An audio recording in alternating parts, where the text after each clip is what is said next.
right, guys. This might be a little bit of a jump scare because you're seeing us from last time. No Now makeup. you got us. Now you got us raw. And we're ready to get unfiltered.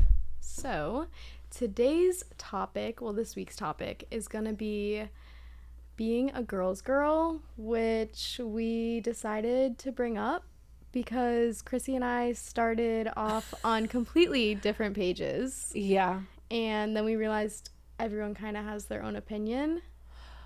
I don't think opinion. I think everyone has their own. I don't know if everyone. Marley and I have different ideas of like what a girl's girl means.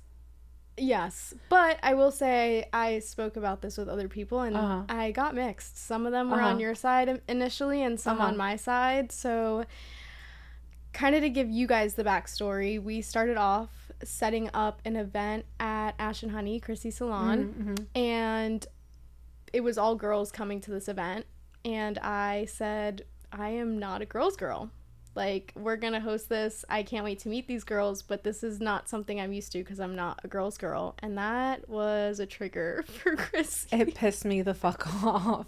Because, okay, the reason it pissed me off, okay, is only because I do know you, right? Like, as a person, and everything about you is very much girl's girl, right? So, to me, right, a girl's girl is someone who is not like the, I think, understanding of what some people think a girl's girl is, right? This like, you know, big blown out feminist that has like these ideologies that's like black or white, right?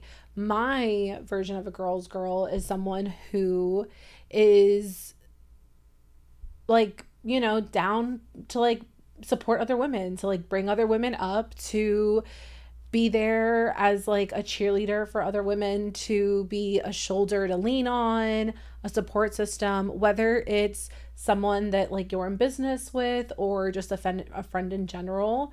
Like, I genuinely consider myself a girl's girl, right? Or like a woman's woman. Yeah. I am the kind of person where if it's a women-owned business, my money will be spent there. If it is a client in my chair or just someone that I genuinely like cross paths with and I vibe with and they have something that I align with, I'm gonna probably vibe with them, right? Like, I'm the first one to be like, yes, I'm a girl's girl.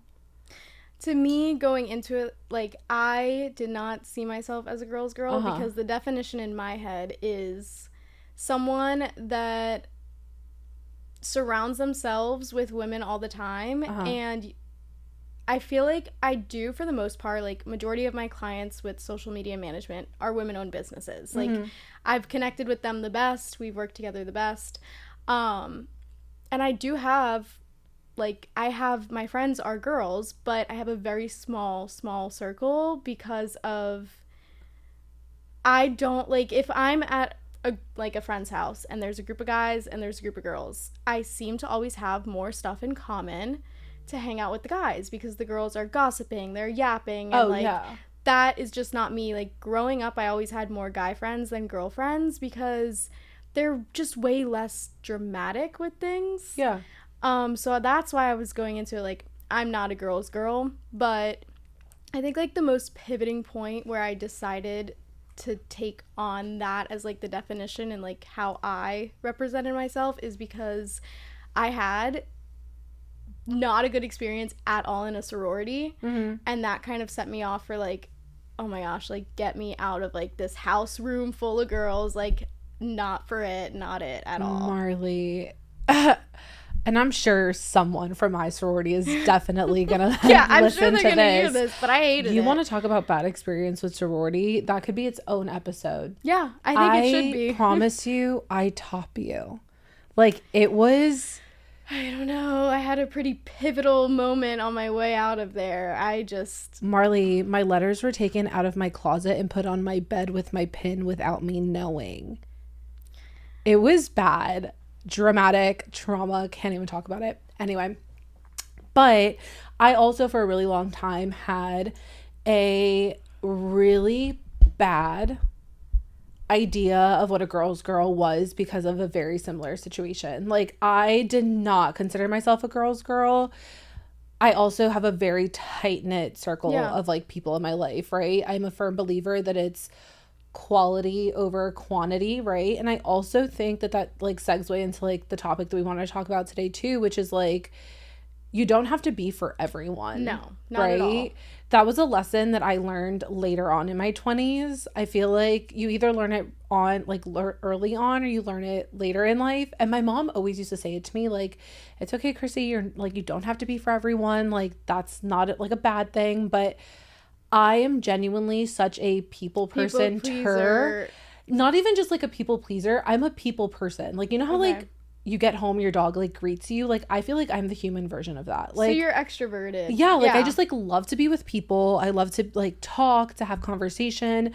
So like when I didn't mesh with someone, or someone didn't mesh with me, I would take it like so personally, and I'd be like, what is wrong with me? But like, there's nothing wrong with you. No, I think that you're not for everyone, and everyone's not for you. Yeah, but also like, I feel like there's a part of women, right, that we all have a little bit of people pleaser in us. I just think like society has implemented that on us. And I think on the reverse side of it is, I don't want to be for everyone. No, because then you're kind of just fitting into their box. Yeah, like, are you kidding? Yeah.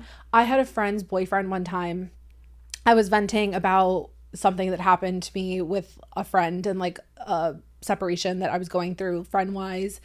And I remember I was sitting on their couch, and I was just so sad. I was like, I can't believe after so many years, like, this is like how this friendship is ending. Like, I could not fathom it. I was like, this is just so crazy to me. Like, you know, I just remember like sitting there crying, and he literally looked at me and he was like, because you're just not for everyone, and that's okay. Yeah, it's ran its course. Yeah. It's and I just out. like looked at him wide-eyed, and I was like, but that's not okay. Yeah. Like, what's wrong with me? And he was like, no, there's nothing wrong with you.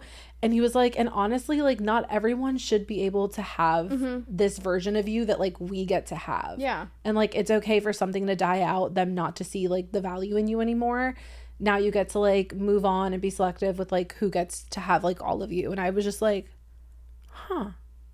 I think there's different values and like stages of friendships too, because you start off kind of like baseline, and some of them grow into seeing that full like raw version of you, and some of them get to like a certain point where they just flatline, and that's fine. And some of them get to that point and then crash before they get to the highest. And like, that's just, you guys weren't meant to be friends. But a lot of people take friendship fallouts as either what's wrong with me or what's wrong with them, instead of just, it's not a friendship that was meant to be. And I also think that like people come into your life for certain seasons, right? Like the friendship that I'm specifically talking about in this instance, like that was for a large portion of my life, right? And there was a lot of growth that happened, a lot of development that happened, and I just feel like the growth and development got to a point where we could no longer grow and develop together. Yeah. So like it just had to fizzle out, and there's nothing wrong with that, you know? But I think that there is like a misconception that like when a friendship ends or like there's a fallout, it has to be this like big drawn out dramatic like nasty thing, when like it really doesn't have to be that deep. Yeah. Like at the core of it. Yeah. You don't need to put blame on anyone. No. It's just simply, it didn't work. Yeah. Moving on. Like, what's next? 100%. But also too, piggybacking on what you were saying earlier of like, sometimes people don't get to have like the best version of you or get to see all of you. That's something that now I kind of like wear as like a badge of honor. Yeah. Like, I'm not gonna lie. And I don't know if that's like the best thing in the whole entire world.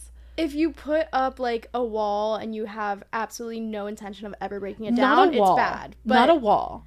But like, okay, for instance, like I was the kind of person that like whenever I first started a friendship, you knew every ounce of me. Oh yeah, no. You were trauma dumping. Yeah, not even like trauma dumping in the sense that like, because I've never been good at like sharing intimate details about myself. So like that. But you go full in with someone. Oh it's my God. like, yeah. Like I was like taking off the shirt off my back. Yeah. Right. I still have those qualities. That's something I'm not going to like completely diminish from like my personality, only because I think that's like a superpower of mine, because not everyone can be like that. And I also think that like a part of me was put on this earth because of that like gift that I have, that I can just be like so like nurturing and giving and like empathetic. And, yeah. But now only like the people who I truly want to get that version of me get that version of me. And like they don't know that like they're the only ones getting that version of me, but like I know it. So I'm like, wow, like you are so lucky and special. I think people kind of just go all out and give either everything, or they barely put anything into it and expect it the other way. Yeah. I don't really think there's a happy medium. So I'd much rather be the one to like give a good amount than expect a good amount back. Okay, yes to that, yes. Yeah. But I also think there can be a happy medium. Yeah. If you just match people's energy, right? Like if someone is doing, okay, like I never give with the intention of receiving the same thing back. You'll always be disappointed. 100%, because that is another lesson that I also have learned, is that not everyone is me. And like not everyone is going to do things or see things the same way I do. And if I constantly hold people to that pedestal, I'm the one that's like left heartbroken. But for instance, if I'm doing something and I know it's going to take X amount of energy to do it, right? Mm-hmm. If that person's putting in X amount of energy on their end, then great, right? Even as simple as like checking in on a friend, right? Yeah. If I'm the one that's constantly checking in on you and you don't check in on me, bet I'm going to match your energy. And I've done that so many times where I notice like I'm always the one reaching out. Yeah. I'm always the one saying, oh, let's find a time to like hang out. Mm-hmm. Oh, let's go do this together. And like if it constantly like falls through as flaking, or it's never committed, or then it's never reciprocated, where I'm like, hold on, like why am I the only one making the plans? I've taken steps back, and then those people will either call me or reach out and be like, what's going on? Like where have you been? And I'm like, in my head, what do you mean where have I been? Like I'm giving back what you're giving. So I definitely push it until it's like I don't want to say breaking point, but like essentially a breaking point. If I realize like it's gotten to the point where like I'm realizing this without sitting down and reflecting on it, now I'm pulling back. Yeah. And I feel like a lot of people are so hyper fixated on that when they're talking to like a significant other. Oh yeah. And it falls short when people are in a friendship, because like if you're not interested in someone that you're talking to, you're not going to give the same feedback, right? Oh, yeah. So why do that with a friend and expect anything different? But I honestly think both are just as, like, I don't know, in my eyes, I feel like my friendships are just as intimate as like a That's partnership. What I'm saying. Yeah. Like how would they you deserve both the same type of energy. I cannot agree with you more. How would you flake or like pull back from someone you're talking to? You're doing that knowing what you're doing and knowing what you'd expect from them, which is pull back. They got a message. Mm-hmm. So it frustrates me so much when people do that to a friend and then they're surprised. They're like, oh, where'd you go? Like, what's happening? Yeah. Well, if you did that to someone you were talking to, you'd get the same like, response. And you wouldn't be surprised. Yep. So. But that's also one of those things where, like, full circle, right? Like, the women in my life that I do consider girls, it also comes to a point where we're really busy, right? Like you have a million things you're balancing, whatever. The women in my life that I feel like are genuine girls that like care about me like on a deep level are the ones that like when there are lags like in our conversation will just be like, hey, we haven't talked in like a little bit. Is everything okay? Like, how are you? Like, how are you? And I always love when it's like, how are you mentally? How's work? Like, what's going on with you? I know you're going a million miles an hour. Just want to check in. Yeah.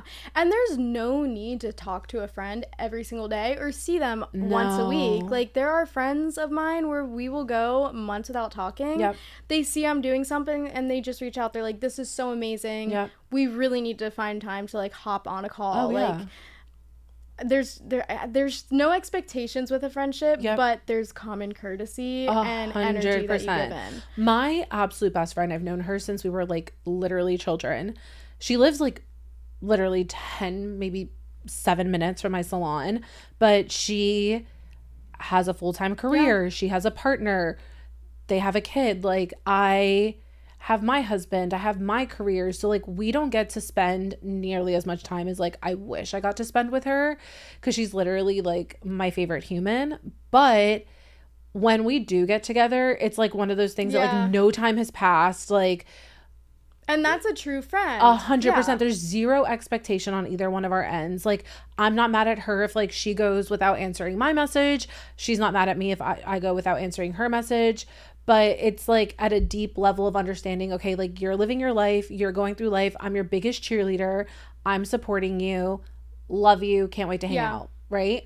It's actually so funny because I was doing her hair on Saturday, and we haven't seen each other since, I think we haven't seen each other since maybe like my birthday, like our girls trip that we went on. Usually getting hair done, it could be like 6 months. So yeah. So we went on a trip for my birthday, and after that, like it's just been so busy. Yeah. So she's sitting in my chair on Saturday, and we're just yapping. She's like, okay, what's going on with like your photography business and like this and that. And then like in the middle of me talking, she was like, I just want to let you know that like I am so proud of you. Yeah. Like watching you morph into like who you are and like what you're becoming is just like so good to see. And it was just so refreshing to have a woman, right, who sees what I'm doing, isn't intimidated by it, loves that I'm like stepping into like my passions, fully supports me, wants nothing but the best for me. That to me is like the definition of a girl's girl. And you like made a certain word fit into that sentence that's like they weren't intimidated by me, because not at all. Women are so competitive. You don't even have to work in the same industry. If they see another woman successful, they immediately like find something to nitpick. Not all of them, but the ones that it's so sad, because genuinely I feel like with what I do for a living, obviously I'm around women all the time, all day, every day. I promise you that there are less women that are intimidated and have that negative mindset.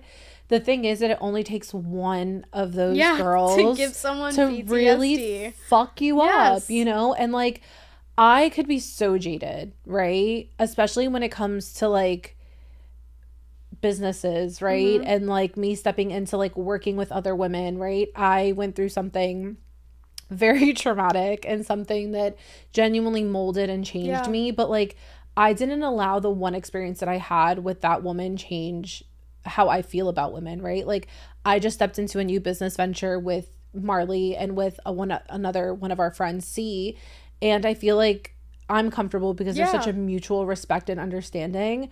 But just like the conversation we had earlier today, it was like we all care so much about how each other feel and how we all are successful in our own ways aside from the business. But the one times that you have like those it scars you. It scars you. It's kind of feeding back into like how we previously talked about it. If you're with someone, they cheat on you, your trust for being with another guy is like tanked. Until you can build trust based on being in other successful relationships. And honestly, I feel like there are parts of being friends with a woman that sometimes are so much more intimate than like your partnership, right? Because like a woman sees another woman in such a deep, like you understand each other emotionally, you understand each other on such a deep level that like when a friend hurts you or you become jaded, it's like one of the most like because you go to that person for everything and everything. Yeah, even about like things in your relationship. So it's definitely jarring, and I understand how when we started the topic of like you being like, I'm not a girl's girl, like this is not me. I understood it. Like once we started talking, I was like, okay, yes, I get it, because like I've been there, like I was hurt, I've been jaded, but there's also a part of me that like just rides so hard for like the women that I have in my life that are so incredible and have been alongside me in my growth and in my lowest points, that like I could just never imagine not being like a girl's girl. Though, like, I think it was the first episode where we were talking, I'm not positive and you're more so on the positive side. And I think that also goes like, it took a minute to like fully step away of the bad situations I've had with girls to be like, okay, I see where you're coming from. I can consider myself a girl's girl. But also I think that this is one of those things where like our age gap definitely shines, right? Like when I was your age, I'm 100% sure I had the same mentality that you did and like the same outlook, because a lot of like my growth and development out of that mindset didn't happen till I was like 27. Well, you think about the other girls around you at the age and they're competitive. I mean, you're at the peak of starting your career, right? You're at the peak of understanding what financial stability is, right? Most women at your age are starting to settle down or are trying to find someone to settle down with, right? You're typically really insecure in where you are in your mid and early 20s. Like 23 to 27, honestly, fucking suck. Yeah, like anyone that's like, oh, your 20s are your greatest times, they're not. Like, they're not. They're honestly the worst. People could also be like, oh, your 20s, you can mess up. It's totally, you can't mess up. You really can't. At least I feel like you can't, because you're like building a foundation in your 20s. Yeah, but you do want to fuck up though in your 20s, because your foundation can get messed up, right? Yeah. Your foundation can be like restamped. It can be, you know, repatted down. You could get it nice and leveled again. Once you start building the walls. Yeah. Which I genuinely believe in life, your walls don't really start going up to like 29. Which, yeah, but like when people are like... And if you have it done before that, great. But like, I think that there's no need to rush. But when people are like, you could just live, make mistakes, you're in your 20s, you can't. Like, you can't just say, oh, like, I'm not happy here, I'm gonna just drop everything and wing it. Like, you're in your 20s. Why can't you? Because I just think that that's irresponsible. I think that there's, like, certain levels of just saying, fuck it, I'm in my 20s, that should be, like, thought out more, because, like, you're doing this building a life for your future, and like you are 100%, like you need to be committed to you and your future, and like if you make this choice, but on the flip side of that, right, what if you saying fuck it, these are my 20s, is you propelling yourself for your best version of yourself, your best version of your life? I think you have to sit and think about the risk and reward, instead of being like, I'm in my 20s. People are like, oh, you're in your 20s, like, move anywhere, who cares, what are you gonna do, quit your job, move to another state, you have no job, but it's like, oh, I need to try living somewhere else, I'm in my 20s. Like, no, you can't just live off that. Yes, live your life and like make stupid choices, you're gonna mess up, but definitely think about it. Don't use your age as an excuse, because you're gonna put yourself back compared to the people that are taking the time to like consider stuff. Oh yeah, for sure. But then it kind of goes into outgrowing people, because when you're navigating those choices and responsibilities and other people are kind of just like fuck it mindset, you start to like grow away from them. You outgrow people all the time at every age, but I definitely think, at least for me, being in my 20s, I've noticed outgrowing a lot more people and connecting with people that I can grow with long term is like falling into place now versus earlier. And I mean, I'm sure I'll always continue to connect with people and grow with them moving forward, but like I think in my 20s is where it's like been the most impact with people, either falling out or growing with. Like those are the people that I will count on forever, that like will be the most important and like impactful like people, relationships in my life. Oh, I couldn't agree more. I mean, my like mid 20s to like now was me weaving out dead weight. If it like, not that like if it doesn't benefit you, like toss him to the curb. No, but, like, not in that sense, but in the sense of, if I felt like the relationship was hurting me more than it was helping me grow, or if I was watering grass that was not watering me back, I had to let it go. It's also, though, like, I truly believe with every fiber in my body that when, like, who you surround yourself with says who you are as a person. Absolutely. My mother has said that to me since I was a child. And you don't understand. Like, I remember being like 5 or 6 and my mom saying that to me because a particular group of girls that I was around at the time were not a reflection of who my mom, like, was raising me to be, right? And I remember hearing her say that and, like, really sitting with it. And it was such a pivotal moment in my life that I still remember this moment till this day. And I remember thinking, okay, I was probably older than 5 or 6 because I was in cheerleading. I think I was like 10. If your mom was like, these girls are not great. I think I was like 10 or 11. I think it was like 10 or 11 because I was like closer to middle school. And I remember looking at the girls and then looking at their moms, right? And like who their moms were versus like who my mom was. And I was like, holy shit. Like, I get it. Like, I don't want for that to be my circle later on in life, right? Yeah, like, that's not something that would make me happy. If someone comes across that person, right? They cross paths with them first. They're going to assume that everyone that wants to hang around them is just like them. 100%. So you might feel like, oh, I'd never stoop to their level with X, Y, and Z, but I love hanging out with them. That's great, but for everyone else on the outside, they're gonna immediately assume you're just as bad as they are. Yeah. And like, tell me who you hang out with, and I'll tell you who you are. Yeah. And honestly, like, maybe this is just me being a negative person, but like the bad of people outweigh the good of people because it's it's that old saying, right? First impression's everything, right? If your first impression of me is so they say that like your like first 5 is like your immediate like it's like reflection or something of talking to someone. So like if my top 5 people in my life currently as I'm sitting here today are a reflection of who I am, I'm a happy girl. Yeah. Because the 5 people that I have in my circle and you would introduce judge me. I mean, I would introduce any of them to anyone. Absolutely. There would be no questions like, I don't know how so-and-so would feel. You asked me that a year ago. We would not be talking right now. I mean, me too, though. Like, you never... Yeah. When you're friends with those people, you'll never sit there and be like, I don't know how this is going. But, like, once you get to either the age or you have the situation with those people, that's when you're like, okay, this makes sense. And then from that one moment, you're able to carry it through and be like... Oh, for sure. Do I want to keep being friends with this new person? Yeah. Like, let me learn from my past. So...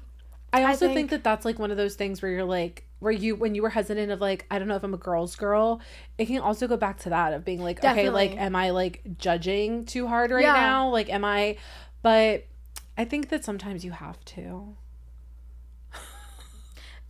Yeah, I mean, in the way that like now we're ending this episode, you do have to judge like who they are as a person, but more so like their values. Yeah, and I think that's the difference. Like who they are internally is what you're judging, not... You have to get to know them to be able to judge them. Oh, absolutely. Yeah. Yeah. I hope you guys aren't judging us too much from this conversation. No, I feel good about this. I do. And I hope like anyone else that went into hearing what is a girl's girl that had my mindset can now take a step back and feel better about being around girls. Yeah. Because we both shared like way too different perspectives and experiences. Yeah, for sure. And I could say like, yeah, I'm a girl's girl. I can say that now confidently. But if that random conversation between us never happened, I would still to this day be like, I'm not a girl's girl. Yeah. I think all of us at our core are. It's just knowing what that means to you and being okay knowing that not because one particular person or group of people or group of women hurt you means that that's a reflection of like all women, right? I agree.